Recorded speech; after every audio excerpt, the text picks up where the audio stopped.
ನಮಸ್ಕಾರ ಸ್ನೇಹಿತರೆ, ನಮ್ಮ ಚಾನೆಲ್ಗೆ ಸ್ವಾಗತ. ಇಂದಿನ ವಿಡಿಯೋದಲ್ಲಿ ರೈತರ ಬೆಳೆ ವಿಮೆ ಎಂದರೇನು, ಯಾರು ಅರ್ಜಿ ಸಲ್ಲಿಸಬಹುದು, ಯಾವ ದಾಖಲಾತಿಗಳು ಬೇಕು, ಹೇಗೆ ಅರ್ಜಿ ಸಲ್ಲಿಸಬೇಕು ಎಂಬುವ ಸಂಪೂರ್ಣ ಮಾಹಿತಿ ತಿಳಿದುಕೊಳ್ಳೋಣ.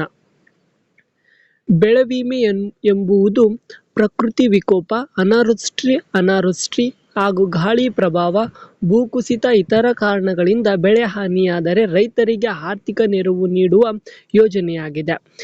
ಈ ಬೆಳೆ ವಿಮೆಗೆ ಯಾರು ಅರ್ಜಿ ಸಲ್ಲಿಸಬಹುದು, ಯಾರು ಅರ್ಹರು ಎಂದು ತಿಳಿದುಕೊಳ್ಳುವುದಾದರೆ, ಕರ್ನಾಟಕದ ಅರ್ಹ ರೈತರು, ಸ್ವಂತ ಜಮೀನು ಉಳ್ಳವರು ಹಾಗೂ ಬಾಡಿಗೆ ಅಥವಾ ಗುತ್ತಿಗೆ ಕೃಷಿ ಮಾಡುವರು. ಅಧಿಕೃತ ನಿಯಮಗಳ ಪ್ರಕಾರ ಈ ಬಾಡಿಗೆ ಮತ್ತು ಗುತ್ತಿಗೆ ಕೃಷಿಕಾರರು ಅರ್ಜಿ ಹಾಕಬಹುದು.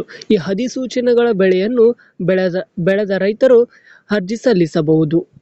ನಂತರ ಈ ಬೆಳೆ ವಿಮೆಗೆ ಅರ್ಜಿ ಹಾಕುವ ದಾಖಲಾತಿಗಳು ಯಾವುವು? ಈ ದಾಖಲಾತಿಗಳೆಂದರೆ Aadhaar card, RTC, bank passbook, mobile ಸಂಖ್ಯೆ ಹಾಗೂ ಪಾಣಿ ಅಥವಾ ಜಮೀನಿನ ದಾಖಲೆ, ಬೆಳೆ ವಿವರ.